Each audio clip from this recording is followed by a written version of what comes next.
जय हिंद। कैसे हैं आप लोग? मैं आशा करता हूं कि आप सब अच्छे होंगे। तो चलिए, आला जीएस एकेडमी में आपका स्वागत है। तो आज का हमारा क्या टॉपिक रहने वाला है? आज का हमारा टॉपिक रहने वाला है फंडामेंटल राइट्स, मौलिक अधिकार। ठीक है, ये आज हम समझेंगे। भाई, मौलिक अधिकार क्या है जी? मौलिक अधिकार को अगर हम देखें, और जब संविधान बना, जब देश बना, जब संविधान बन रहा था, तो उस समय लोगों ने ये फंडामेंटल राइट्स के बारे में कहा कि उसको रखा जाए। और उसमें हमारा फंडामेंटल राइट्स क्या क्या है, क्या क्या हम इसमें है, एक नागरिक का जो मूल अधिकार है वो क्या क्या है, हम इस वीडियो में समझने वाले हैं। ठीक है, अगर मान लीजिए कि आप कोई घर बनाते हैं, ठीक है, मकान बना लीजिए। अगर उसमें अपने लिए कुछ नहीं किए, अपने लिए एक स्पेशल कमरा नहीं बनाया या कुछ नहीं किए, तो मकान क्या होगा? क्या ये बात रह जाएगी? उसी तरह जब अंग्रेज उस समय जब थे वो भी तो राज कर रहे थे। और जब हमारा देश आज़ाद हुआ तो वो भी ना एक एक पार्टी की तरह राज करेगा वो भी। तो हमको क्या मिलेगा? कुछ लोगों ने कहा हमको क्या मिलेगा? तब उसमें कहा गया कि नहीं, आपको कुछ ऐसा अधिकार दिया जाएगा जो कि कोई भी नहीं छीन सकता है, कोई भी आपसे तानाशाही नहीं कर सकता है। कोई भी पार्टी आएगी वो लोकतांत्रिक रहेगी, जो आपका अधिकार है वो आपसे कुछ भी नहीं छीना जा सकता है। और वो अधिकार क्या क्या है, क्या क्या अधिकार हमको मिला है, वो आज हम ये समझने वाले हैं। अगर हम देखें, ठीक है, मौलिक अधिकार, फंडामेंटल राइट्स को, तो यह हमारे संविधान के भाग 3 में मिलता है। किसमें मिलता है जी? तो ये हमारे संविधान के भाग 3 में इसका वर्णन किया गया है। और आर्टिकल की अगर हम बात करें, आर्टिकल के फॉर्म में अगर हम देखें, आर्टिकल के फॉर्म में, तो ये 12 से लेकर के 35 तक का है। 12 से लेकर 35 तक का है।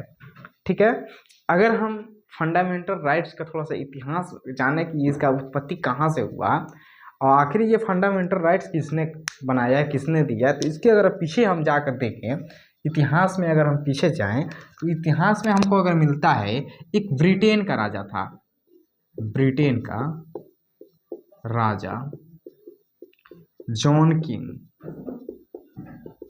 किंग ने 1215 में अपने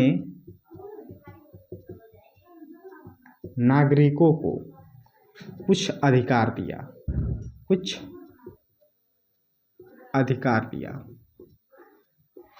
जिसे मैग्ना कार्टा कहा गया। ठीक है, उस समय अगर हम देखें मौलिक अधिकार का अगर देखें कि मौलिक अधिकार कहाँ से पहले सर्वप्रथम किसने दिया था, तो वो था ब्रिटेन का एक राजा था जॉन किंग, जो अपने 1215 में अपने नागरिकों के लिए कुछ मौलिक अधिकार कुछ अधिकार दिया था, उसी को हम मैग्ना कार्टा कहते हैं। और मैग्ना कार्टा को ही हम क्या कहते हैं? जन्मदाता कहते हैं, फंडामेंटल राइट्स का, मूल अधिकार का जन्मदाता कहते हैं। ठीक है, अगर हम देखें तो मैग्ना कार्टा को ही क्या कहते हैं? तो इस फंडामेंटल राइट्स का जन्मदाता कहते हैं। किसको भाई? तो मौलिक अधिकार का। ठीक है, और हमारे मौलिक अधिकार है जो, वो हमारे मौलिक अधिकार पे, यह हमारे संविधान के भाग 3 में है, भाग 3 में है। तो भाग 3 को ही क्या कहा जाता है? भाग 3 को क्या कहा जाता है? तो मैग्ना कार्टा कहा जाता है। हमारे संविधान का जो भी भाग 3 है उसको क्या कहा गया? तो मैग्ना कार्टा कहा जाता है। ठीक है, अगर इससे पूछा जाए मौलिक अधिकार जो है ये केवल व्यक्तियों पर लागू होगा। ठीक है, कोई भी व्यक्ति जन्म ले लिया तो उसको ये मौलिक अधिकार प्राप्त होता है। आज अगर वो व्यक्ति जन्म ले लिया है तो उसको वो अप्रूपी लागू हो सकता है मौलिक अधिकार, जो कि अगर हम देखें ये वाद युग है। मान लीजिए कि अगर राष्ट्रपति है या सरकार है, कोई भी अगर मौलिक अधिकार पर निलंबित कर देती है, ठीक है, मौलिक अधिकार को निलंबित कर सकती है। ये तो संसद के पास भी अधिकार है, ये भी अधिकार है। तो फिर वो व्यक्ति क्या कर सकता है? उस पर बात विचार करके न्यायालय में जा सकता है और उस पर बहस हो सकती है कि आपने उसको क्यों आपने उसको ये फंडामेंटल राइट्स से आपने उसको दूर किया। तो ये जो बहस जब होगी तो इसको जो बोलते हैं कि वाद योग है। और जब अगर हम देखें ये परिवर्तनीय भी है, क्योंकि अगर जब मान लीजिए कि संसद गलत कर रही है तो वह न्यायालय है उस पर फोर्स कर सकता है कि नहीं आप ऐसा नहीं कर सकते हैं, इसलिए ये परिवर्तनीय भी है। ये क्या है जी? तो ये परिवर्तनीय भी है। मौलिक अधिकार क्या है? तो ये परिवर्तनीय है, परिवर्तनीय है, परिवर्तनीय, यह परिवर्तनीय है। ठीक है, इससे कोई भी वंचित नहीं हो सकता है, बच्चा हो बूढ़ा हो कोई भी देश का नागरिक अगर है तो इससे कोई भी वंचित नहीं हो सकता है। और ये वाद योग भी है, और ये वाद योग भी है, वाद योग भी है।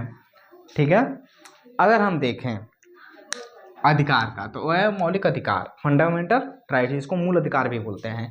तो ये हमारे संविधान के भाग 3 में इसका वर्णन किया गया है और आर्टिकल 12 से लेकर के 35 तक का इसका वर्णन किया गया है। अगर हम देखें, अगर इसका इतिहास की अगर जानने की बात करें तो ये ब्रिटेन का एक राजा था जॉन किंग। तो उसने 1215 में वो एक जो भी उसके नागरिक थे वो भड़क गए और वो अधिकार मांगे, तो वो मजबूरी में उसको अधिकार कुछ देना पड़ा। उसी को हम मैग्ना कार्टा बोलते हैं, और मैग्ना कार्टा ही क्या है, उसी को ये जन्मदाता कहते हैं मौलिक अधिकार का। मैग्ना कार्टा जो है शब्द अगर पूछेगा, मैग्ना कार्टा शब्द है, अगर Magna carta, Magna carta, Magna carta क्या है जी? ये फ्रांसीसी शब्द है। क्या है? ये फ्रांसीसी शब्द है। ठीक है, इसका प्रयोग कौन किया था? तो इसका प्रयोग अगर पूछेगा, प्रयोग, तो ये इंग्लैंड वालों ने किया था। इंग्लैंड ने इसका क्या किया था? प्रयोग किया था। अगर हम देखें, ये तो वाद योग है। अगर हम देखें तो भारत में, ये तो विदेश में देख लिया, अगर भारत में देखें तो भारत में 1931 में कराची अधिनियम आता है। 12 में कराची अधिनियम, कराची अधिनियम, कराची अधिनिवेश,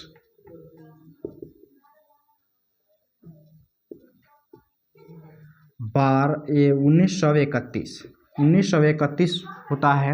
इसका अध्यक्ष कौन थे जी? तो इसका अध्यक्ष अगर पूछेगा, इसका अध्यक्ष, तो इसका अध्यक्ष थे सरदार पटेल। कौन थे? तो सरदार पटेल, सरदार पटेल इसका अध्यक्ष थे। और कांग्रेस जो ब्रिटिश सरकार से यही फंडामेंटल राइट्स मांगती है कि हमको कुछ अधिकार दिया जाए, जिसका प्रारूप कौन तैयार किए थे? इसका अगर प्रारूप तैयार करने को अगर बोलेगा, प्रारूप तैयार कौन किए थे? तो प्रारूप पंडित जवाहरलाल नेहरू, जवाहरलाल नेहरू तैयार किए थे कि हमारे पास ये अधिकार होना चाहिए, ऐसे ऐसे अधिकार होना चाहिए। उसका प्रारूप जो तैयार किए थे वो पंडित जवाहरलाल नेहरू किए थे। अगर यहाँ पर देखें तो ये मौलिक अधिकार का जो कॉन्सेप्ट है वो हमने कहाँ से लिया, किस देश से लिया था? तो मौलिक अधिकार का जो स्रोत है, स्रोत हमने कहाँ से लिया था? इसका स्रोत, तो इसका स्रोत हमने यूएसए से लिया है। कहाँ से लिया है जी? तो यूएसए से लिया है। ठीक है, आप समझ गए। अब हम देखें तो मौलिक अधिकार को, हमारे पास मौलिक अधिकार कितना है? तो हमारे पास मौलिक अधिकार दिया गया है जो 6 प्रकार का मौलिक अधिकार है। ठीक है, एक तो समानता और समानता का अधिकार, एक होता है स्वतंत्रता का अधिकार, एक है जो शोषण के विरुद्ध अधिकार, धार्मिक स्वतंत्रता का अधिकार, सांस्कृतिक शिक्षा संबंधित अधिकार, और संवैधानिक उपचार की स्वतंत्रता, संवैधानिक उपचार। उसको हम देखेंगे, तब तक इसको आप नोट कीजिए या पॉज करके इसको। चलिए आप समझते हैं कि जो हमारा मौलिक अधिकार है वो कितना प्रकार का दिया गया है। हमारा मौलिक अधिकार, तो हमको अगर मौलिक अधिकार दिया गया है तो हमको 6 प्रकार का मौलिक अधिकार है, 6 प्रकार का अधिकार दिया गया है, 6 प्रकार का। पहला अगर देखें तो समता या समानता का अधिकार।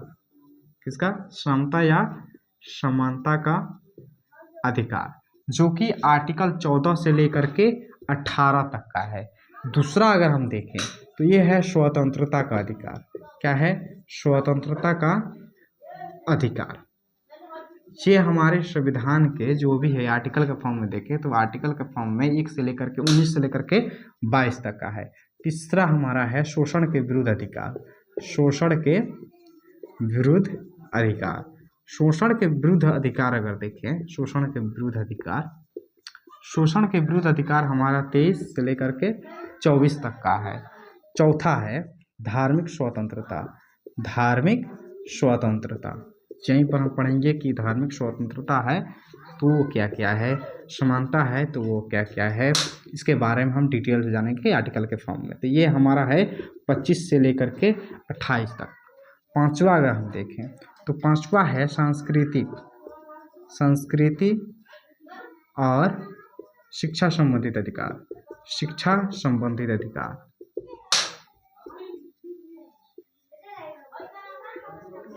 यह हमारा संविधान के आर्टिकल 29 से लेकर के 30 तक का है। ठीक है। छठा देखेंगे तो छठा है संवैधानिक उपचार। संवैधानिक उपचार, ठीक है, संवैधानिक उपचार। इसी को डॉक्टर भीमराव अम्बेडकर ने क्या कहा है जी, तो इसको आत्मा कहा है। 32 है, संविधान का किसको आत्मा कहा गया है इसी को। अगर ये अगर नहीं रहता है, सोच सकते हैं डॉक्टर भीमराव अम्बेडकर ने जब बनाया तो उसको बोलते हैं ये संवैधानिक जो है तो इसको आत्मा कहते हैं, संविधान का ये आत्मा है। तो चलिए आप इसको नोट कीजिए। 6 आओ एक एक करके पढ़ लिया जो 6 प्रकार का है। अब हम शुरुआत आर्टिकल के फॉर्म से करते हैं। ठीक है। समता और समानता का अधिकार तो 14 से लेकर के 18 तक का है, लेकिन बाकी हमने क्या लिखा है कि आर्टिकल 12 से लेकर के 35 तक का है। तो जो 12 और 13 रह गया है पहले उसको हम देख लेते हैं, उसके बाद हम आगे बढ़ते हैं। अगर आर्टिकल 12 की अगर हम बात करें, आर्टिकल 12 ये क्या कहता है जी, तो ये राज्य का परिभाषा करता है, कहता है राज्य का परिभाषा देता है। राज्य का परिभाषा क्या होगा जी, यानी कोई भी संस्थान, वो सरकार हो या कोई भी हो, कोई भी संस्थान जो अपने लिए कानून बनाती है वो राज्य है। ये मौलिक अधिकार जो 12 है इसके लिए जब 12 कहता है कि राज्य का परिभाषा इसको मिलता है। यानी राज्य क्या है जी, तो वो अपने निर्णय खुद ले सकता है, वो अपना विधि स्वयं बना सकता है, तो वो क्या हो सकता है, वो क्या होगा, वो राज्य हो जाएगा। जैसे में अगर हम देखें तो अगर एग्जाम्पल के तौर पर देखें तो संसद भी क्या है, तो राज्य है। विधानसभा भी क्या है, विधानसभा भी क्या है, तो यह भी अपने आप में वही है, तो राज्य है। LIC भी खुद अपने आप में बनाती है, तो वह भी हो गई। या यूनिवर्सिटी भी कोई भी है, ठीक है, वह भी कानून अपने अपने हिसाब से पॉलिसी बनाती है, तो वह भी क्या होगा अपने आप में। इसके अगर बात करें तो ये अपनी क्या हो गए, वह भी राज्य होंगे। इसी तरह जो भी संस्थान अगर अपने स्वयं के लिए कानून या विधि बनाती है तो वे क्या हो जाएगी, वो राज्य की परिभाषा में श्रेणी में शामिल हो जाएगी। यही आर्टिकल 12 राज्य का परिभाषा को दर्शाता है, यानी कोई भी संस्थान जो स्वयं के लिए कानून बनाती है वो राज्य हो जाएगी। आर्टिकल अगर 13 की फॉर्म में अगर हम बात करें, आर्टिकल 13 की अगर हम बात करें तो आर्टिकल 13 क्या कहता है, यह आर्टिकल 13 है कि कोई भी मान लीजिए कि संसद है, संसद अगर कोई भी अगर कानून ऐसी बनाती है जो कि फंडामेंटल राइट्स का उल्लंघन हो रहा है, तो ये जो है न्यायालय के पास ये अधिकार है, सुप्रीम कोर्ट के पास ये अधिकार है कि वो उस कानून को क्या कर सकती है, शून्य कर सकती है। ठीक है। तो ये कहती है यदि कोई भी कानून फंडामेंटल राइट्स का उल्लंघन करती है, क्या करती है, उल्लंघन करती है, तो सुप्रीम कोर्ट उस कानून को क्या कर सकता है, उस कानून को शून्य कर सकता है। ठीक है, शून्य कर सकता है। ठीक है।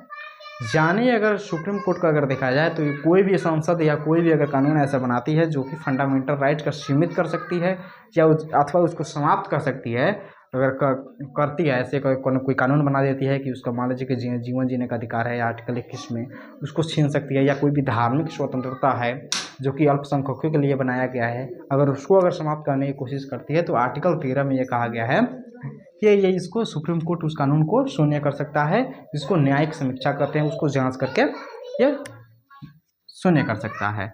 अब हम देखते हैं क्या, ये तो हो गया। अब हम आर्टिकल 14 यानी समानता के हिसाब से अगर चलते हैं तो समानता का अधिकार क्या है जी, समानता का अधिकार हमने बता दिया है 14 से लेकर के 18 तक है। तो आर्टिकल 14 क्या कहता है, आर्टिकल 14 को ध्यान से देखिएगा। आर्टिकल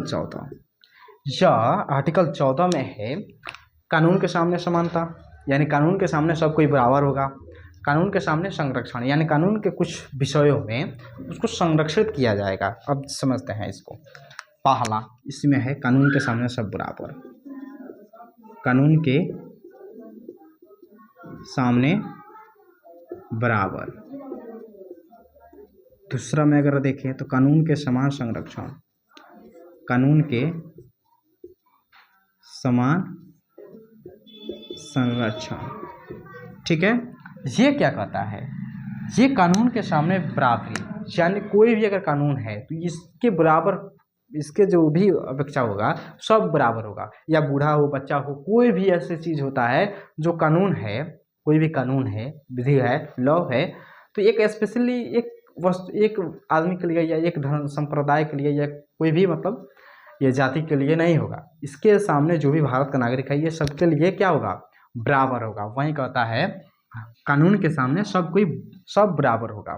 ठीक है, दूसरा में क्या कहा गया है, यानी कानून के समान संरक्षण, कानून के सामने समान संरक्षण, यानी जैसे मान लीजिए कि ये कोई है बस या रेल है, ठीक है, रेल ट्रेन है, इसमें आप देखे होंगे कि एक हाफ टिकट लगता है, जो कि 14 वर्ष से जो भी अगर कम वय वाले अगर बच्चा है, 10 वर्ष से कम अगर है तो उसके लिए हाफ टिकट लगता है। और वहीं जो 14 वर्ष से अगर बाद में आ रहा है वो 60, 20, 40 वर्ष का है तो उसके लिए फुल टिकट का व्यवस्था की गई है, फुल टिकट लेगा।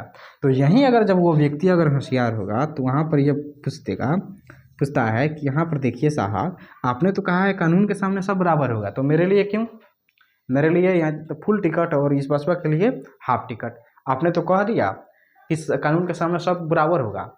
तो उसमें कहा गया, थोड़ा सा समझ लीजिएगा, दूसरा अगर पढ़ लीजिएगा, वही है कानून के सामने संरक्षण। ठीक है, कानून के सामने संरक्षण, वो बच्चा है, वो नाबूझ है, ठीक है, तो उसके लिए कुछ स्पेशल ट्रीटमेंट किया जाएगा। और आप थोड़ा सा परिपक्व हैं, होशियार हैं, तो आपके लिए थोड़ा अलग से आप अधिक सीट ग्रहण करेंगे, इसलिए ये कानून के सामने संरक्षण। और मान लीजिए कि अगर 14 वर्ष से अगर नीचे है, ठीक है, ये मान लीजिए कोई मर्डर कर देता है और इस एक परिपक्व व्यक्ति है वो भी मर्डर कर देता है, तो इसमें जो है बाल सुधार केंद्र में इसको भेज दिया जाता है कि ये गलती कर दिया है, इसके पास उतना मेंटलिटी नहीं है या कुछ ऐसा सोचने समझने की शक्ति नहीं है, जो कि ये नाबूझ है, ये कर दिया है, तो ये गलती हो गई है इससे। और ये अगर करेगा तो ये तो जानबूझ कर ना करेगा किसी का हत्या, बच्चा है, बच्चा क्या समझता है, वो आक्रोश में आ जाता है या कुछ भी ऐसा कर देता है, तो इसके लिए स्पेशल किया जा रहा है। तो ये कानून के सामने संरक्षण, ये बोलता है कि कानून के सामने कुछ दशाओं में किसी को संरक्षित कर दिया जाए। जैसे मान लीजिए कि हम राष्ट्रपति को ले लें, तो राष्ट्रपति स्वयं उसके विरुद्ध तो कोई कार्रवाई नहीं हो सकता, वो मर्डर करते या कुछ भी करते, ठीक है, तो वो भी इसी के अंतर्गत आते हैं। राज्यपाल के भी क्या है, वह भी किसी को अगर कुछ कर सकते हैं, मर्डर कर सकते हैं, तो इनके पास अगर कोई फौजदारी मुकदमा हो ही नहीं सकती, ठीक है, तो ये इन्हीं के अंदर आ रहे हैं कानून के सामने संरक्षण। अगर यहाँ से पूछेगा कानून के समान संरक्षण को हमने कहाँ से लिया, तो कानून के समान संरक्षण को हमने ब्रिटेन से लिया है। कहाँ से लिया है, तो ब्रिटेन से लिया है। अब पूछेगा कानून के समान संरक्षण, कानून के सामने बराबरी हमने कहाँ से लिया है, तो ब्रिटेन से। कानून के सामने संरक्षण कहाँ से लिया है, तो वो हमने लिया है यूएसए से इंस्पायर होकर के, वहाँ से ये कॉन्सेप्ट को हमने एक्वायर किया है, लिया है। ठीक है, अगर हम आर्टिकल 15 की बात करें, आर्टिकल 15 में अगर आए तो ये 15 क्या कहता है, इसको ध्यान से देखिएगा। आर्टिकल 15 की अगर हम बात करें, आर्टिकल 15 कहता है जाति वर्ष। आर्टिकल 15 क्या कहता है, आर्टिकल 15 कहता है जाति, वंश, लिंग, जन्म स्थान के आधार पर आप भेदभाव नहीं कर सकते हैं, किसी के द्वारा नहीं किया जा सकता है। मान लीजिए कि कोई बिहारी है, वो मुंबई या महाराष्ट्र में ऐसे बाहर निकल करके काम कर रहा है, तो आप उसके संबंध में आप नहीं कर सकते हैं कि आपका जो जन्म स्थान है वो बिहार के हैं, तो इसलिए आपसे ये भेदभाव किया जाएगा, ऐसा नहीं है। या वंश के द्वारा, कि मान लीजिए कि अगर वंश है, कोई दादा परदादा है, उसका कोई हत्या कर दिया, तो वो वंश से दुश्मनी आ रही है, तो उसको लिए उससे ऐसा ही ट्रीटमेंट किया जाए, तो ऐसा बिल्कुल नहीं है। या उसको अगर जेंडर के लिहाज से देखा जाए कि जब पुरुष और स्त्री में भेदभाव की अगर अवधारणा अगर बनी रहे, तो इसको भी उन्होंने क्या किया, समाप्त कर दिया। वही आर्टिकल 15 कहता है। आर्टिकल 15 क्या कहता है जी, ठीक है, जन्म स्थान, ठीक है, लिंग, धर्म के नाम पर भी भेदभाव नहीं किया जाएगा, धर्म, ठीक है। जाति, जन्मस्थान, लिंग, धर्म, जाति, ठीक है। आप इस जाति का हैं, उस जाति का हैं, तो इसके लिए भी नहीं किया जाएगा। और जन्मस्थान, लिंग, धर्म, जाति, इसके जाति के खिलाफ क्या कहता है, जाति के खिलाफ भेदभाव नहीं किया जाएगा, भेदभाव नहीं किया जाएगा, नहीं किया जाएगा, ठीक है। इन्होंने आर्टिकल 15 में कहता है कि कोई भी व्यक्ति है उसके जाति, धर्म, लिंग, वंश के नाम पर भेदभाव नहीं किया जाएगा, ठीक है। आई होप आप आर्टिकल 15 समझ गए। अब इसको नोट कीजिए। अब आर्टिकल 16 समझते हैं। आर्टिकल 16, आर्टिकल 16 की अगर हम बात करें, आर्टिकल 16 क्या कहता है जी, आर्टिकल 16 की अगर हम बात करें तो ये कहता है कि लोक नियोजनों में अवसर की समानता। ये क्या बोल दिया जी, लोक नियोजन, लोक नियोजन में अवसर की समानता, यानी लोक नियोजन में आर्टिकल 16 क्या कर रहा है कि लोक नियोजन में अवसर की समानता, यानी अगर कोई भी सरकारी नौकरियां हैं उस पर आप सभी किसी को अवसर समानता दिया जाएगा, सभी को बराबरी का अधिकार दिया जाएगा कि वो अपने फॉर्म फिल कर सकते हैं, ठीक है, और इस एग्जाम में वो बैठ सकते हैं। इसके लिए कोई भी भेदभाव नहीं किया जाएगा। हालांकि अगर देखा जाए तो इसमें रिजर्वेशन आता है, आरक्षण आता है, तो उसके में क्या है, तो उसके जो भी है वो अलग से है, ठीक है, और वो इसमें इंक्लूड नहीं हो रहा है, इसी में है, ठीक है। तो ये आर्टिकल 16 क्या कर रहा है कि लोक नियोजनों में अवसर की समानता, यानी सरकारी नौकरियों में आपके कोई भी अगर फॉर्म भर रहे हैं तो इसके खिलाफ इसमें अवसर की समानता देगा, अवसर की समानता रहेगा। हालांकि इसके लिए जो भी वैकेंसी आ रही है उसकी जो योग्यता के लिए, अगर मान लीजिए कि 10वां है वो यूपीएससी का भर रहा है तो ये तो नहीं ना होगा, इसके लिए योग्यता होना चाहिए। या कोई आर्मी है और इसका कोई मान लीजिए कि वो विकलांग है वो भरना चाहे तो ऐसा तो नहीं है, इसके लिए योग्यता होनी चाहिए, तो इसमें आपको अवसर जरूर मिलेगा, ठीक है। अब आर्टिकल 17 की ओर बढ़ते हैं। आर्टिकल 17 की अगर हम बात करें, आर्टिकल 17 क्या कहता है जी, आर्टिकल 17 ये अस्पृश्यता का अंत यानी छुआछूत का अंत आर्टिकल 17 में कह दिया है कि अब छुआछूत का अंत हो जाएगा। अब अंत कर दिए वो आर्टिकल 17 में, ऐसा आर्टिकल 17 लिखा गया, इसमें कहा गया कि छुआछूत का भेदभाव खत्म। जो कि अगर हम पीछे की अगर देखें, इतिहास में अगर देखें तो वह काफ़ी जो दलित हैं, SC ST कास्ट का है, तो अपर कास्ट वाले ने उनके साथ बहुत ही अधिक भेदभाव किया, ठीक है, और वो पीढ़ी दर आ रही थी। उसके बाद जब देश आज़ाद हुआ, जब आर्टिकल फॉर्म में जब हमारा संविधान बना, तो डॉक्टर भीमराव अम्बेडकर ने इसी के लिए काफ़ी जद्दोजहद किए थे और काफ़ी लड़े भी थे, और वो आखिरकार आर्टिकल 17 में वो कर देते हैं कि अस्पृश्यता का अंत यानी छुआछूत का अंत हो जा रहा है, ठीक है, यानी अस्पृश्यता का अंत,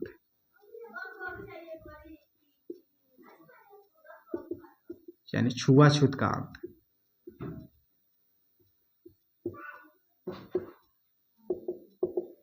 ठीक है। ये आर्टिकल 17। अब 18 की ओर बढ़ते हैं। आर्टिकल 18 क्या कह रहा है, आर्टिकल 18 की अगर हम बात करें, आर्टिकल 18 क्या कह रहा है जी, आर्टिकल 18 यह बोल रहा है कि मान लीजिए ये कहता है कि उपाधियों का अंत, किसको, तो उपाधियों का अंत, उपाधियों का अंत, यानी कोई भी अगर उपाधि है तो अब नहीं दिया जाएगा। कोई भी उपाधि है जो कि पहले दे दिया जा रहा था, कोई भी है जैसे नेताजी सुभाष चंद्र बोस, महात्मा गांधी, ऐसे मतलब कोई भी अगर उपाधि है तो इस हालांकि इसमें नहीं दिया जाएगा। इसमें कह दिया गया कि उपाधियों का अंत। लेकिन अगर देखा जाए इनको छुड़ाकर, एक तो सेना में आप दे सकते हैं, ब्रिगेडियर है उनको उपाधि दे सकते हैं, या पद्म भूषण या ऐसे नवाज सकते हैं, तो ये सेना में। और एक विद्या संबंधित जो भी है एजुकेशनल में, तो इनसे ये वंचित कर दिया कि आप इस दोनों में दे सकते हैं, इनमें हरी झंडी दिखा दी गई कि इनमें दे सकते हैं, परंतु ठीक है, लेकिन अगर बाहरी कोई भी सेक्टर है तो उसमें आप उपाधि नहीं दे सकते हैं। चलिए अब मान लीजिए कि अगर भारत में है तो भारत में नहीं ले सकते हैं, लेकिन विदेशी में तो जाकर ले सकते हैं ना, विदेश में। तो वहाँ पर एक नोट करके लिख लीजिएगा कि विदेश में भी आप नहीं ले सकते हैं। आपको सबसे पहले राष्ट्रपति की अनुमति लेना पड़ेगा, ठीक है। अनुमति लेने के बावजूद ही अगर राष्ट्रपति स्वीकृति देते हैं तो आप किसी भी देश में जा कर के या किसी भी देश से आप वो उपाधि ले सकते हैं, अन्यथा नहीं ले सकते हैं। तो यहाँ पर एक नोट बनाकर लिख लीजिएगा, विदेशी उपाधि लेने पर, विदेशी उपाधि लेने से पहले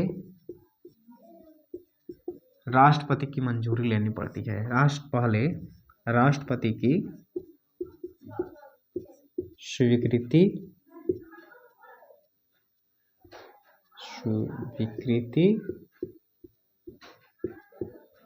लेनी पड़ती है। अगर ये मंजूरी देते हैं तभी आप वो ले सकते हैं, अन्यथा नहीं ले सकते हैं। तो ये हमारा समानता का अधिकार, जो समानता का जो है अधिकार है, समानता का अधिकार है, ये हमने देख लिया। अब हम देखते हैं क्या, तो अब हम देखेंगे स्वतंत्रता का अधिकार। स्वतंत्रता का अधिकार जो है आर्टिकल 19 से लेकर के 22 तक है। तो आर्टिकल 19, 20, 21, 22 ये 4 हो रहा है। तो हम आर्टिकल इनको देखते हैं, समानता का अधिकार, स्वतंत्रता का अधिकार। चलिए इसको नोट कीजिए। अब हम देखते हैं स्वतंत्रता का अधिकार। स्वतंत्रता का अधिकार हम देखें,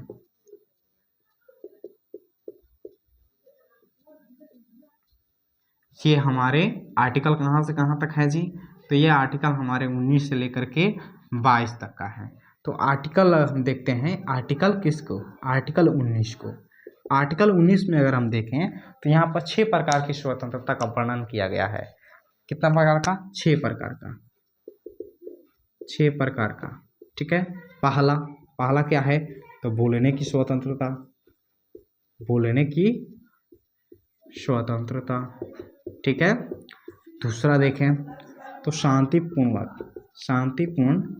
बिना हथियारों के सभा करने की स्वतंत्रता, बिना हथियारों के सभा करने की स्वतंत्रता, करने की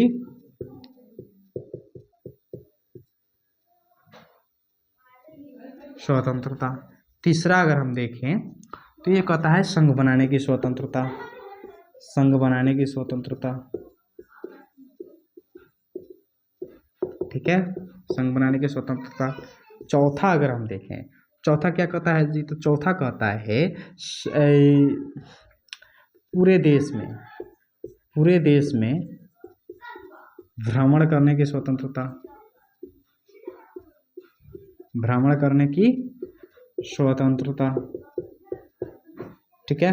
पांचवा, ठीक है सॉरी, पूरे देश में भ्रमण करने की स्वतंत्रता। पांचवा में देखें तो देश में कहीं भी बसने की स्वतंत्रता, देश में कहीं भी बसने की स्वतंत्रता,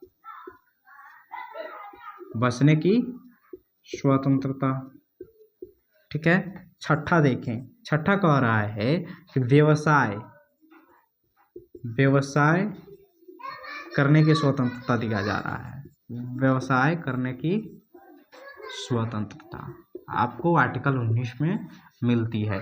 आर्टिकल 19 कितने प्रकार का स्वतंत्रता दे रही है, 6 प्रकार का। एक तो बोलने की स्वतंत्रता, शांतिपूर्वक बिना हथियारों की सभा करने की स्वतंत्रता, और संघ बनाने की स्वतंत्रता, और पूरे देश में कहीं भी आवागमन करने की स्वतंत्रता, भ्रमण करने की स्वतंत्रता, और एक दिया जा रहा है कि देश में कहीं भी आप बस सकते हैं, ठीक है। और आर्टिकल जो छठा है वो कह रहा है कि व्यवसाय करने की स्वतंत्रता, आप दुकान कीजिए, कोई भी व्यवसाय कीजिए, वो उसकी स्वतंत्रता की इसमें बात कही गई है। नोट कर लीजिएगा कि जो भी प्रेस बोलता है, ठीक है, बोलने का अर्थ हुआ कि आप अच्छे अच्छे बात करें। ये किसी के खिलाफ तो बात नहीं कर सकते हैं, ठीक है, या किसी को धमकी अगर दे दिए, ये तो बोलने की स्वतंत्रता, हम किसी को जा करके गाली दे दिए या किसी को कुछ भी कर सकते हैं, ये स्वतंत्रता है हमारी, कि बोलने की स्वतंत्रता है। सरकार के खिलाफ बोलिए आप, ठीक है, लेकिन ऐसा न बोलिए कि किसी को हर्ट पहुँचे, ठीक है। तो ये बोलने की स्वतंत्रता हो गया। नोट में आप लिख लीजिएगा, नोट में ऐसे नोट में लिख लीजिए कि आर्टिकल 19A में ही क्या है, प्रेस की बोलने की स्वतंत्रता है। पूछेगा प्रेस की बोलने की स्वतंत्रता किस में है, तो प्रेस की बोलने की स्वतंत्रता आर्टिकल 19 में है, ठीक है, ये हो गया आर्टिकल 19। अब हम देखते हैं, इसको नोट कीजिए। अब आर्टिकल 20 की ओर बढ़ते हैं। आर्टिकल 20 की ओर बढ़ते हैं। तो इसमें कहता है कि अपराधों के संबंध में, अपराधों के लिए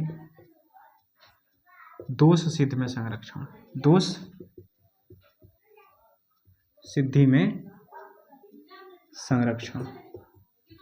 ठीक है, इसमें आपका कितना अधिकार दिया गया है? तो इसमें 3 प्रकार का अधिकार दिया गया है, 3 प्रकार की स्वतंत्रता दिया गया है। ठीक है, इसमें 3 प्रकार का स्वतंत्रता है। ठीक है, पहला क्या है? पहला में अगर हम देखें तो ये कहता है पहला कि कोई भी व्यक्ति को सिर्फ एक बार सजा दी जाएगी, एक दंड के लिए एक बार सजा दी जाएगी। और दूसरा क्या कह रहा है कि उस समय जो भी कानून है उसके हिसाब से आपको सजा देनी पड़ेगी। और तीसरा क्या कह रहा है कि उसको अपने स्वयं के विरुद्ध न्यायालय में गवाही देने के लिए आप बाध्य नहीं कर सकते हैं। ठीक है, तो आर्टिकल 20 3 प्रकार की स्वतंत्रता दे रहा है। एक बार पहला क्या है? पहला दे रहा है कि उसको सिर्फ एक बार सजा दी जाएगी। अपराधी को सिर्फ एक बार सजा दी जाएगी, सिर्फ एक बार सजा दी जाएगी। यानी मान लीजिए कि हमने मर्डर, कोई भी अगर कांड कर दिया तो हमको एक बार उस दंड के लिए एक बार सजा दी जाएगी। ठीक है, अभी इसमें कोई कहेगा कि सिर्फ एक बार सजा दी जाएगी, तो हमने इसको भी मार दिया, उसके बाद निकल कर आया, फिर इसको देखो यार तो भुगत का आ रहे हैं, सजा काट लिए हैं, हमको सजा मिलेगी नहीं, एक दंड के लिए एक सजा मिलेगी। ठीक है, आर्टिकल दूसरा में क्या कह रहा है? दूसरा में कह रहा है कि उस समय जो भी कानून है उस कानून से सजा दी जाएगी, उस कानून से सजा दी जाएगी। ठीक है, नहीं अगला नहीं पछिला, जो अपराध के समय जो कानून बना हुआ है उसी के तहत आपको सजा मिलेगी। ठीक है, और तीसरा में देखते हैं, तीसरा क्या कहता है जी? तीसरा कहता है कि उसको स्वयं के विरुद्ध न्यायालय में गवाही देने के लिए आप बाध्य नहीं कर सकते हैं, उसको जबरदस्ती नहीं कर सकते हैं कि बोल तुम ही किया था।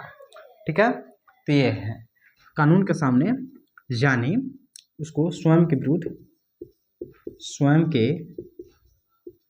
विरुद्ध किसको? अपराधी को किसको?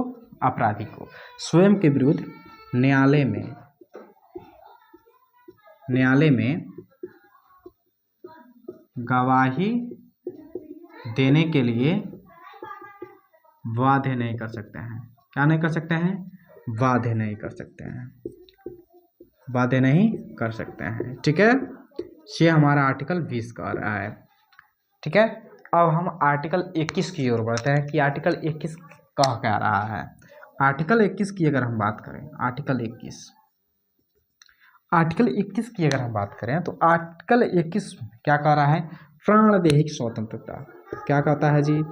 प्राण एवं दैहिक स्वतंत्रता, प्राण एवं दैहिक स्वतंत्रता। ठीक है, प्राण एवं दैहिक स्वतंत्रता, यानी इसमें यही कह रहा है प्राण के संबंध में। अगर आर्टिकल देखें तो इसमें कहा गया है जीने की स्वतंत्रता, जीवन जीने की स्वतंत्रता, जैसा भी जीवन जीने की स्वतंत्रता। ठीक है, और दूसरा क्या कह रहा है जी? आर्टिकल दूसरा में शादी करने की स्वतंत्रता, यही है लव मैरिज करने की जो स्वतंत्रता मिली गई है, इंटरकास्ट करो या कुछ भी ऐसा करो तो आर्टिकल 21 में दी गई है। शादी करने की स्वतंत्रता, शादी करने की स्वतंत्रता। ठीक है, और निजता का अधिकार या स्वतंत्रता। ठीक है, यानी निजता का अधिकार, मैं क्या कर रहा हूँ, मैं अपने अंदर घर में क्या कर रहा हूँ, इससे कोई कुछ नहीं कर सकता है। हम क्या कर रहे हैं, ये हमारे वो पर्सनल मैटर हैं कि हम क्या खाते हैं, क्या पीते हैं, क्या पहनते हैं, ये है निजता का स्वतंत्रता। ठीक है, तो ये हो गया। अगर हम देखें तो आर्टिकल 21 में 21A में ठीक है। इसमें कहा गया कि 6 वर्ष से लेकर के 14 वर्ष के बच्चों के लिए, 6 वर्ष से लेकर के 14 वर्ष के बच्चों का शिक्षा का स्वतंत्रता, शिक्षा का अधिकार, शिक्षा का अधिकार, यानी इसको अनिवार्य कर दिया कि 6 वर्ष से लेकर के 14 वर्ष के अगर बच्चा है तो उसको शिक्षा देना मौलिक अधिकार में जोड़ दिया गया। इसको जोड़ा गया 86वां संविधान संशोधन 2002 में। ठीक है, इसको कब जोड़ा गया? तो 86वां संविधान संशोधन 2002 में इसको जोड़ दिया गया। ठीक है, यानी कोई भी अगर बच्चा है, बच्चा अगर छोटा है तो 6 वर्ष अगर 14 वर्ष का है तो उसके लिए राइट ये कर दिया गया, इसको अधिकार दिया गया कि आपको जो भी है तो सरकार वो करेगी, क्योंकि इसको अधिकार देने का कोई भी काम है। तो ये आर्टिकल 21A में कहा गया, इसको 86वें संविधान संशोधन 2002 के अंतर्गत इसको जोड़ा गया। ठीक है, अब हम इसको नोट कीजिए। अब हम आर्टिकल 22 को देखते हैं। आर्टिकल 22 ये क्या कहता है जी? आर्टिकल 22 कहता है गिरफ्तारी के संबंध में संरक्षण, गिरफ्तारी के संबंध में संरक्षण। ठीक है, यानी अगर कोई भी है व्यक्ति को अगर गिरफ्तार कर लिया गया तो उसको क्या क्या स्वतंत्रता दी गई है उसको हम समझते हैं। तो इसमें कहा गया, इसमें 3 प्रकार की स्वतंत्रता दी गई है। इसमें कितने प्रकार का? 3 प्रकार का, 3 प्रकार की स्वतंत्रता है। ठीक है, सबसे पहले गिरफ्तार करने वाले अधिकारी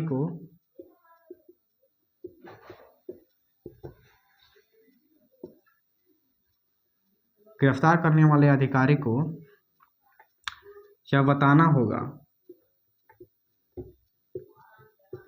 कि गिरफ्तार करने वाले अधिकारी को गिरफ्तार का वजह बताना होगा। अधिकारी को गिरफ्तार का वजह बताना पड़ेगा,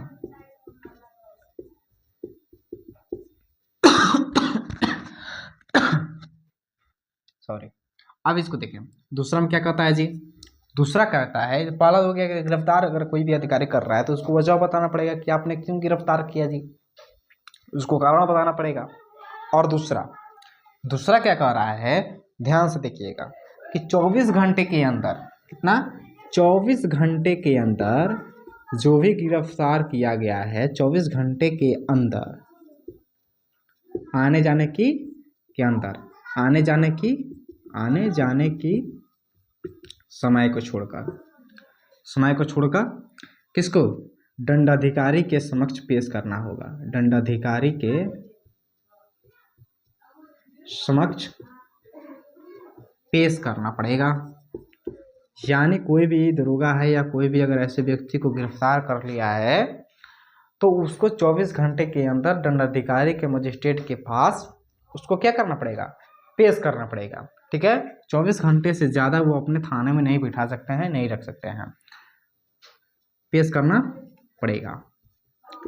ठीक है, आप देखिए तीसरा में क्या कह रहा है जी? उसको यानी जो गिरफ्तार हुआ है तो उसको अपने मनपसंद वकील से सलाह लेने की स्वतंत्रता, उसको अपने मन पसंद वकील से सलाह लेने की स्वतंत्रता,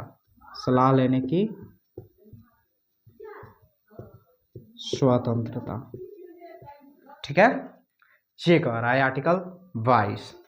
ठीक है, अब हम किसको देखेंगे? ये तो हो गया आर्टिकल 22 की जो स्वतंत्रता दिया गया, स्वतंत्रता का अधिकार। तो स्वतंत्रता का अधिकार कितने, कहाँ से कहाँ तक? तो 19 से लेकर के 22 तक। हमने वो 19 से लेकर के 22 तक देख लिया है। ठीक है, अब हम क्या देखेंगे?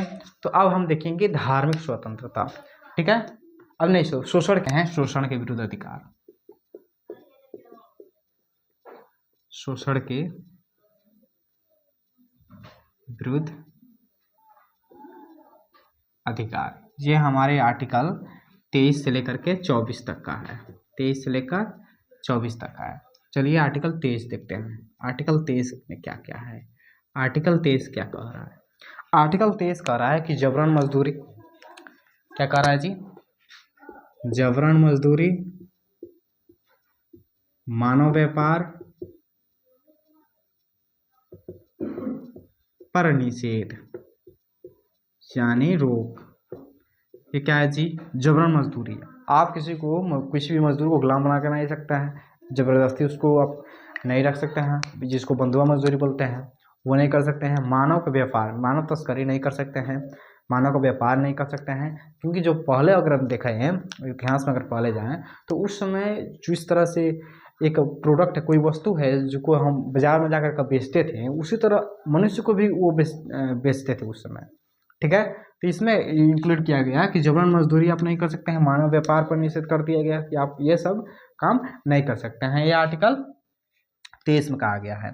ठीक है, लेकिन नोट में कर लीजिएगा कि कोई भी अगर देश है, देश के लिए अगर जरूरत पड़ गई आपको, यहाँ तो आर्टिकल कह दिया कि जबरन मजदूरी नहीं करा सकते हैं या मानव व्यापार पर निषेध कर सकते हैं। तो अगर हम मान लीजिए कि जंग छिड़ गया भारत से और उसमें फौज की अगर जरूरत पड़ी, तो उसमें भर्ती करने के लिए जो भी है तो उसमें आप नहीं रोक सकते हैं, यानी राष्ट्रीय सेवा के लिए आप बाध्य हो सकते हैं। नोट में कर लीजिएगा, नोट में यहाँ पर लिख लीजिएगा कि राष्ट्रीय सेवा के लिए, राष्ट्रीय सेवा के लिए आप क्या हो सकते हैं? बाध्य हो सकते हैं। ठीक है, राष्ट्रीय सेवा के लिए क्या हो सकते हैं? आप बाध्य हो सकते हैं। ठीक है, अगर हम आर्टिकल 24 की अगर हम बात करें, आर्टिकल 24 क्या कह रहा है जी? आर्टिकल 24 कहता है, अगर हम ध्यान से आर्टिकल 24 की अगर बात करें तो ये बालकों का नियोजन का प्रतिरोध क्या कह रहा है जी? बालकों का नियोजन का प्रतिषेध। ये क्या कह दिया जी? ये तो समझ में नहीं आया। ये क्या कहा? यानी 14 वर्ष के, इसमें कहा गया कि जो भी बालक हैं, ध्यान से देखिएगा, 14 वर्ष से कम बच्चों के लिए, 14 वर्ष से कम बच्चों से 14 वर्ष से कम उम्र के बच्चों से जोखिम भरे काम नहीं करा सकते हैं, जोखिम भरे काम नहीं कर सकते हैं, नहीं करा सकते हैं। कहाँ नहीं करा सकते हैं? जैसे खनन विभाग में, जैसे अगर बोले तो खनन, ठीक है, फैक्ट्रीज में, यानी केमिकल फैक्ट्री में आप यहाँ पर इन बच्चों से आप काम नहीं करा सकते हैं। आर्टिकल 24 ये बोल रहा है। ठीक है, यह था हमारा शोषण के विरुद्ध आर्टिकल 23 और 24। आर्टिकल 23 में क्या कर रहा है जी? आप नहीं मानव व्यापार कर सकते हैं और नहीं किसी को जबरन मजदूरी करा सकते हैं, लेकिन आप राष्ट्रीय सेवा के लिए बाध्य हो सकते हैं। ठीक है, 24 क्या कर रहा है जी? 24 कहता है कि आप बालकों का नियोजन का प्रतिषेध।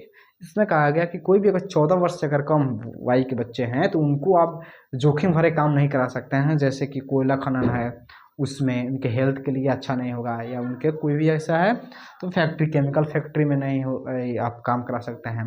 ठीक है, तो ये था। आप हम शोषण के विरुद्ध पढ़ लिए। अब हम पढ़ेंगे धार्मिक स्वतंत्रता। धार्मिक स्वतंत्रता क्या है वो अब हम देखेंगे, तो इसको सबसे पहले आप इसको नोट कीजिए। अब हम देखते हैं धार्मिक स्वतंत्रता का अधिकार। धार्मिक स्वतंत्रता का अधिकार, अगर इसको हम देखें तो ये हमारे आर्टिकल 25 से लेकर के 28 तक का है। चलिए आर्टिकल 25 देखते हैं कि आर्टिकल 25 क्या कहता है। आर्टिकल 25 की अगर हम बात करें, आर्टिकल 25 क्या कहता है कि धर्म का प्रसार।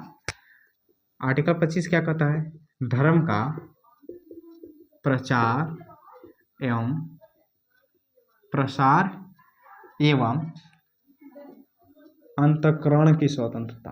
अंतःकरण की स्वतंत्रता ये क्या कहती है जी?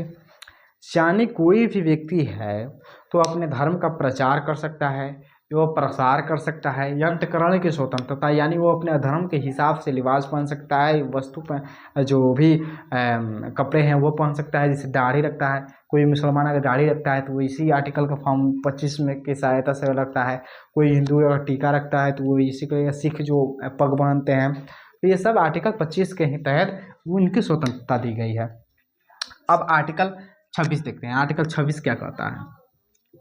आर्टिकल 26, आर्टिकल 26 की अगर हम बात करें तो ये कहता है कि धार्मिक मामलों की प्रबंधता, धार्मिक मामलों की, धार्मिक मामलों की क्या कहता है जी? धार्मिक मामलों की, धार्मिक मामलों के प्रबंधन की स्वतंत्रता, धार्मिक मामलों के प्रबंधन की स्वतंत्रता, धार्मिक मामलों के प्रबंधन की स्वतंत्रता।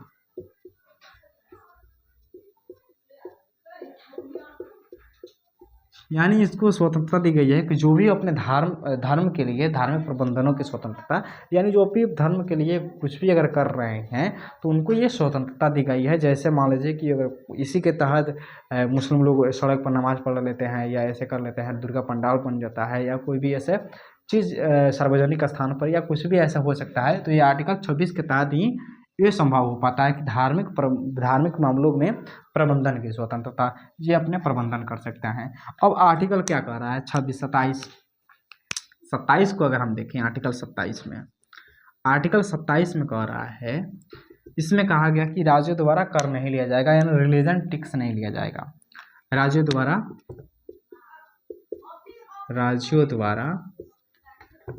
धार्मिक करों की स्वतंत्रता, धार्मिक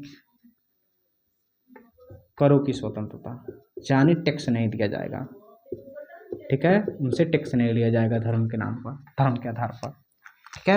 28 क्या कह रहा है जी? 28 कहता है, आर्टिकल 28, इनको 28 में क्या दिया है जी?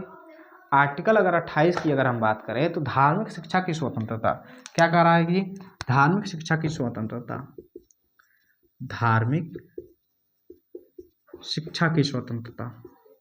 जैसे मान लीजिए कि कोई भी वो अपने रिलीजन के बुक है तो वो पढ़ा सकते हैं। इनकी जो भी शिक्षा है, जिनकी अपना अपना जो शिक्षा है, जो भी हिंदू हो या मुसलमान हो या कोई भी अगर रिलीजन है, तो के एक धर्म होता है, धर्म का कुछ पार्ट जो भी पुस्तक में होता है, जैसे कुरान हो गया, बाइबल हो गया, गीता हो गया, और ऐसा है, तो वो धार्मिक जो भी शिक्षा है उनको देने की स्वतंत्रता आर्टिकल 29 में कही गई है।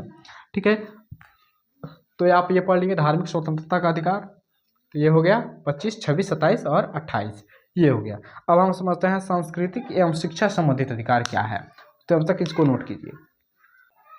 अब हम जो समझते हैं संस्कृति एवं शिक्षा संबंधित अधिकार, शिक्षा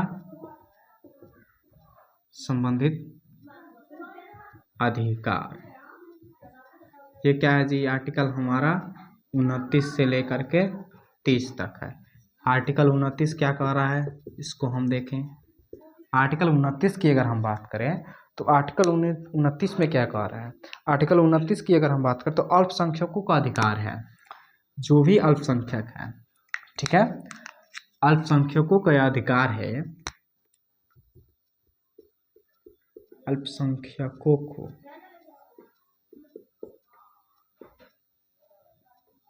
अधिकार है कि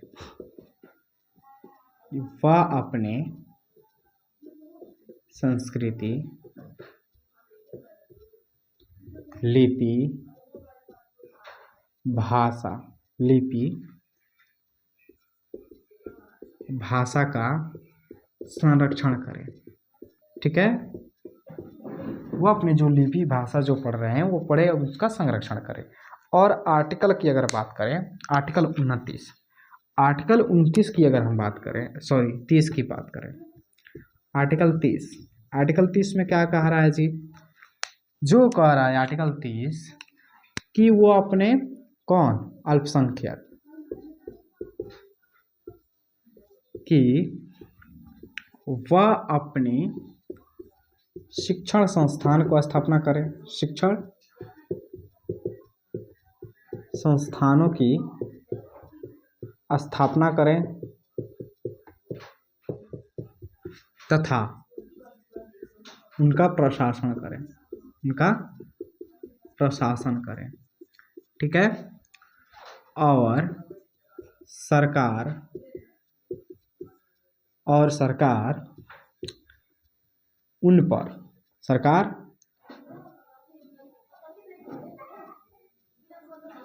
ठीक है। आर्टिकल 30 क्या कर रहा है कि अल्पसंख्यकों की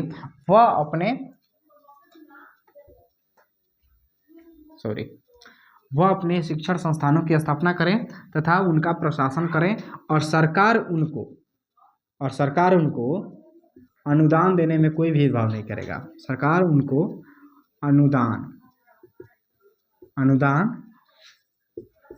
देने में किसी भी तरह से भेदभाव नहीं करेगा। ठीक है, भेदभाव नहीं करेगा। ठीक है। जैसे मान लीजिए कि कोई मदरसा है, ठीक है, तो इनमें जो भी सरकारी फंड आता है, सरकार क्या करता है, उनको फंड देता है। तो ये आर्टिकल 30 के ही अंदर ये संभव हो पाता है। ठीक है, कि वो भी जो भी अल्पसंख्यक हैं जो अपना शिक्षा संस्थानों को चला रहे हैं, उनको चलाने के लिए कुछ अनुदान दिया जाएगा जो कि कोई भी राज्य उनसे भेदभाव नहीं करेगा। ठीक है, जो कि आर्टिकल 30 के ही तहत क्या हो पाती है, संभव हो पाती है। अब हम आर्टिकल पढ़ते हैं, ये तो हो गया। अब संवैधानिक उपचार के बारे में पढ़ लें थोड़ा, तो इसको थोड़ा सा नोट कर लीजिए। अब हम समझते हैं संवैधानिक उपचारों का अधिकार। संवैधानिक उपचारों का अधिकार, ठीक है, उपचारों का अधिकार। अब हम आर्टिकल 32 को समझते हैं कि आर्टिकल 32 क्या कर रहा है, क्योंकि आर्टिकल 32 में नहीं है। आर्टिकल अगर 32 को देखें, आर्टिकल 32 क्या कहता है। सबसे पहले अगर हम संवैधानिक उपचारों की अगर हम बात करें तो इसको डॉक्टर भीमराव अंबेडकर ने, डॉक्टर B.R. अंबेडकर, ठीक है, ने संविधान का आत्मा कहा है। किसको कहा है, संविधान का आत्मा कहा है। यानी अगर मान लीजिए कि अगर उतना तो हमने दे दिया, अगर मान लीजिए कि इसके अंदर में अगर कोई अगर तानाशाही अगर कर दिया, वैसे सरकार अगर बन गई जो कि वो निलंबित कर देती है, तो फिर क्या, तो दे तो दिए पर उसका पालन नहीं हो रहा है, तो ये कैसे हो गया। तो इसको आर्टिकल 32 की तरह ये कहा दिया गया कि आप सुप्रीम कोर्ट जा सकते हैं। यदि आपका अगर फंडामेंटल राइट का उल्लंघन हो रहा है तो आप सुप्रीम कोर्ट जाइए, और सुप्रीम कोर्ट 5 प्रकार की स्वतंत्रता को जारी करता है। पहला, बंदी प्रत्यक्षीकरण, दूसरा और परमादेश, और तीसरा प्रतिषेध, चौथा उत्प्रेषण, और पृक्ष लेखक, ये सब है। तो इसको हम समझने से पहले ये आर्टिकल 32 को देखते हैं। आर्टिकल 32 क्या कह रहा है। आर्टिकल 32 कहता है कि यदि मूल अधिकार का उल्लंघन होता है, यदि मूल अधिकार का उल्लंघन होता है, यदि मूल अधिकार का उल्लंघन होता है, अधिकार का उल्लंघन होता है, तो आप सुप्रीम कोर्ट जा सकते हैं। आप सुप्रीम कोर्ट जा सकते हैं। ठीक है, अगर आपका फंडामेंटल राइट्स का उल्लंघन हो रहा है तो आप सुप्रीम कोर्ट जाइए। और सुप्रीम कोर्ट 5 प्रकार का रिट जारी करता है, और सुप्रीम कोर्ट 5 प्रकार का रिट जारी करता है। रिट जिसको हम समावेश कहते हैं, समादेश जारी करता है। ठीक है, जारी करता है। वो कौन कौन है जी। पहला अगर देखिए, बंदी प्रत्यक्षीकरण, पहला बंदी प्रत्यक्षीकरण, ठीक है, बंदी प्रत्यक्षीकरण। इसमें क्या है जी, तो कोई भी अगर है अधिकारी जो भी है, ठीक है। इसके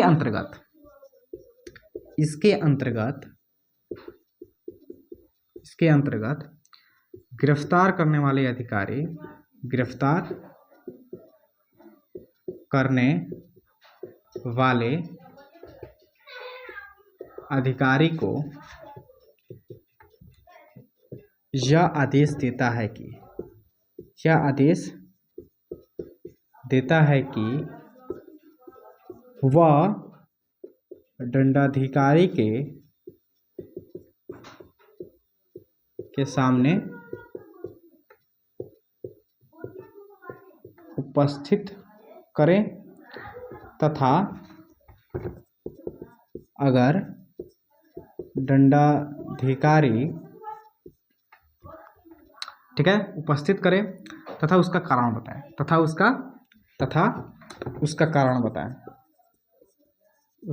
कारण बताएं कि आपने किस तरह से कारण बताएं गिरफ्तारी का।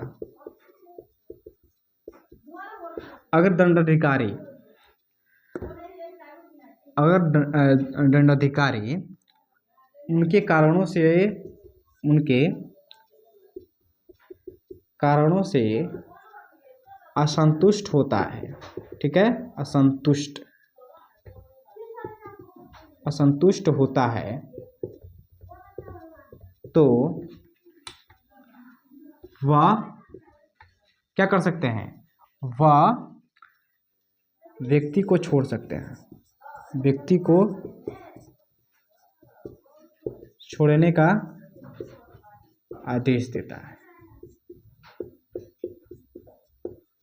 ठीक है। ये था हमारा बंदी प्रत्यक्षीकरण। अगर मान लीजिए कि कोई भी अधिकारी है गिरफ्तार कर लिया, तो अगर वो नहीं लेकर के जा रहा है तो आप सुप्रीम कोर्ट जा सकते हैं, और वो बोलता है, सुप्रीम कोर्ट कहता है कि आप जो भी व्यक्ति को गिरफ्तार किए हैं तो सबसे पहले आप दंडाधिकारी के समक्ष लाइए और उसका जो गिरफ्तार किए हैं उसका कारण बताइए। अगर उस कारण से अगर दंडाधिकारी असंतुष्ट होता है तो उस व्यक्ति को रिहा कर देता है। और वहीं ये बंदी प्रत्यक्षीकरण, ये एक प्रकार का ये रिट है, यानी बंदी प्रत्यक्षीकरण रिट A1 और 4 और देखते हैं। दूसरा में क्या है जी, दूसरा में कहता है प्रमादेश, ठीक है। प्रमादेश क्या कहता है जी, प्रमादेश का क्या है, अगर हम प्रमादेश को समझें, प्रमादेश तो इसके अंदर यानी कहता है कि कोई भी अधिकारी को, ठीक है, कोई भी अधिकारी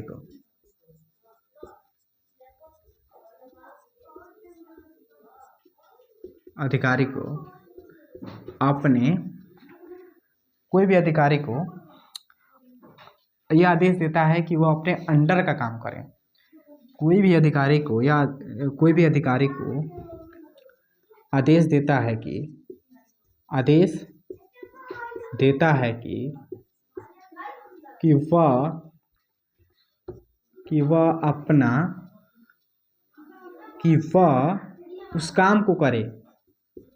उस काम को करे जो उसके अंडर है, जो उसके क्षेत्राधिकार है,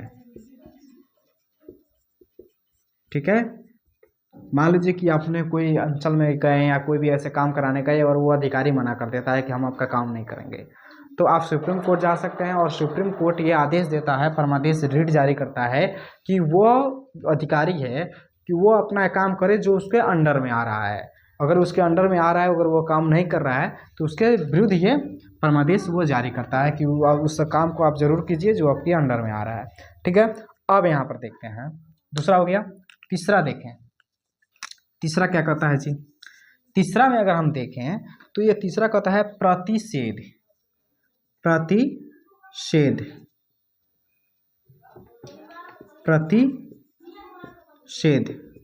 ठीक है। क्या कहता है जी, प्रतिषेध रिट जारी करता है। इसमें कहता है कि अपने अंडर से बाहर नहीं निकलकर काम करें, अपने क्षेत्राधिकार के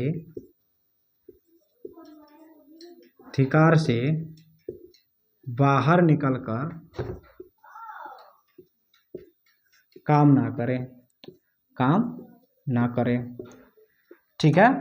ये कहता है, तो आप इसको नोट कीजिए या स्क्रीनशॉट ले लीजिए इसका। चलिए आप देखते हैं चौथा देखते हैं उत्प्रेषण। उत्प्रेषण क्या है जी? अगर उत्प्रेषण को अगर हम देखें तो ये कहता है सुप्रीम कोर्ट या जो भी हाई कोर्ट है तो वो अपने से नीचे वाले आदेश को जारी करते हैं। देखिए अपने वाले जो उत्प्रेषण क्या है, तो उत्प्रेषण में सुप्रीम कोर्ट या उच्च न्यायालय जो भी होता है तो वो अपने से नीचे वाले न्यायालय को कहता है कि आपके पास जो भी निलंबित मुकदमे पड़े हैं तो वो अपने वरिष्ठ न्यायालय के पास उसको भेजें। ठीक है, इसमें जारी करता है सुप्रीम कोर्ट और हाई कोर्ट अपने अधीन न्यायालय को यह आदेश देता है। क्या देता है जी? आदेश देता है कि वह अपने पास लंबित मुकदमों को वरिष्ठ न्यायालय के पास क्या करें? भेजें। ठीक है, अब हम पांचवा देखते हैं। पांचवा क्या कह रहा है जी? पांचवा कहता है अधिकार परीक्षा लेख। अधिकार परीक्षा लेख इसमें क्या है? कोई भी मान लीजिए कि कोई भी व्यक्ति है वह किसी भी संवैधानिक पद पर वो अधिकारी बनकर काम कर रहा है, लेकिन उस पर शक हो रहा है कि ये अधिकारी फर्जी तौर से सिलेक्ट हो चुका है या फर्जीवाड़ा करके ये काम कर रहा है, तो सुप्रीम कोर्ट ये आदेश देता है कि जब तक आप अपने आप को बेगुनाह साबित ना कर लें तब तक आप काम नहीं कर सकते हैं। ठीक है, ये वही है अधिकार परीक्षा लेख। या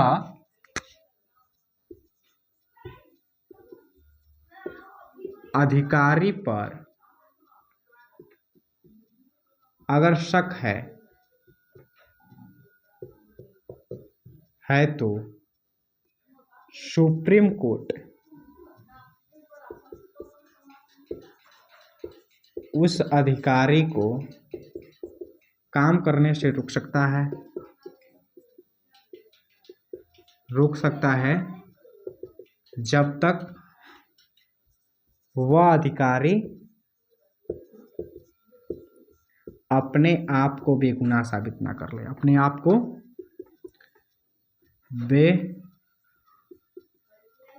बेगुनाह साबित ना कर ले।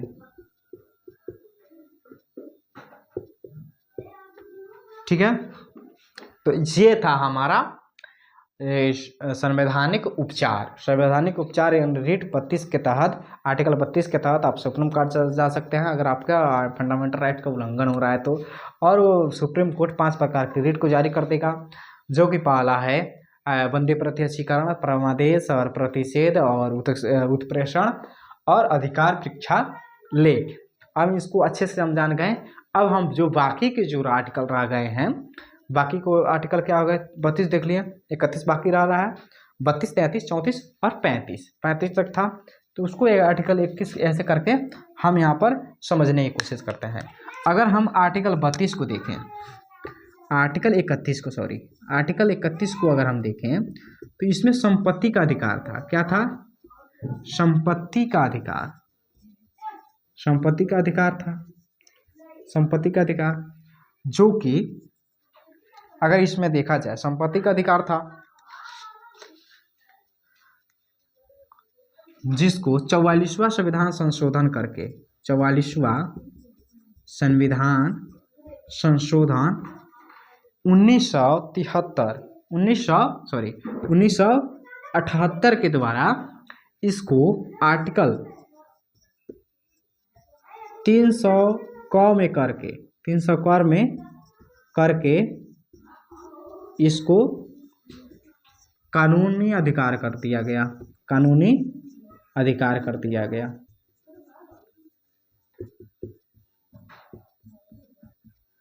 ठीक है, ये था मूल अधिकार में था, संपत्ति का अधिकार था आर्टिकल 31 में, लेकिन इसको 44वां संविधान संशोधन करके इसको क्या कर दिया? 300 आर्टिकल क में रख करके इसको कानूनी अधिकार कर दिया गया। ठीक है।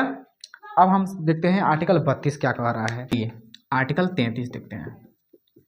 आर्टिकल 33 क्या कहता है कि बल यानी बल, फोर्स यानी सेना, बल, अर्धबल, पुलिस या खुफिया एजेंसी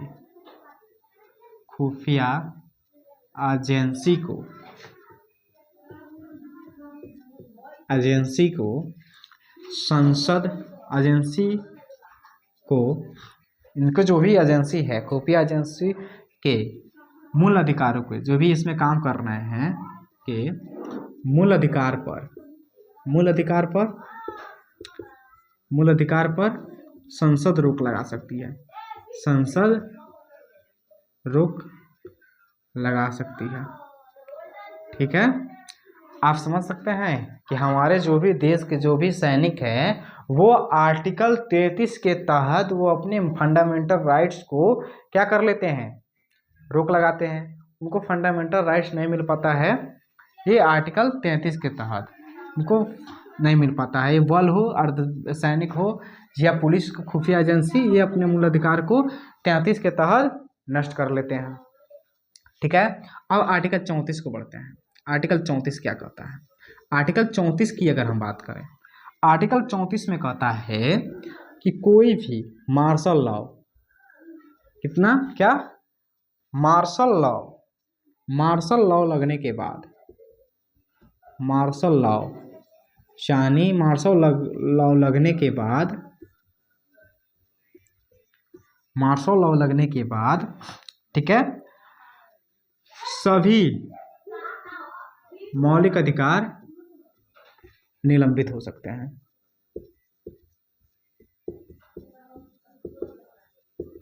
निलंबित हो जाते हैं, हो जाएंगे। ठीक है, हो सकती है, लिख लीजिए, हो जाते हैं या हो सकती है। ठीक है, अब आर्टिकल 35 की ओर बढ़ते हैं। आर्टिकल 35 में कह दिया गया, ठीक है, कि मूल अधिकार पर कानून कौन बनाएगी? संसद बनाएगी। कानून संसद बनाएगी। ठीक है, यहाँ पर आर्टिकल 35 में कह दिया कि मूल अधिकार पर जो भी है वो कौन बनाएगा, तो ये इसके अंडर में ये आर्टिकल 29 ये संसद को दे दिया गया और बता दिया गया। आई होप आप इस वीडियो को अच्छे से अध्ययन किया होंगे और अच्छे से आप समझे होंगे जो कि हमारे फंडामेंटल राइट्स हैं। जो इसी को अगर फंडामेंटल राइट्स अगर नहीं होता तो आज हम स्वतंत्रता नहीं हो पाते या कुछ ऐसा है। चलिए, आज की वीडियो में इतना ही पढ़ेंगे और आरआरबी एनटीपीसी के लिए ये इतना से अधिक नहीं पूछेगा। जय हिंद।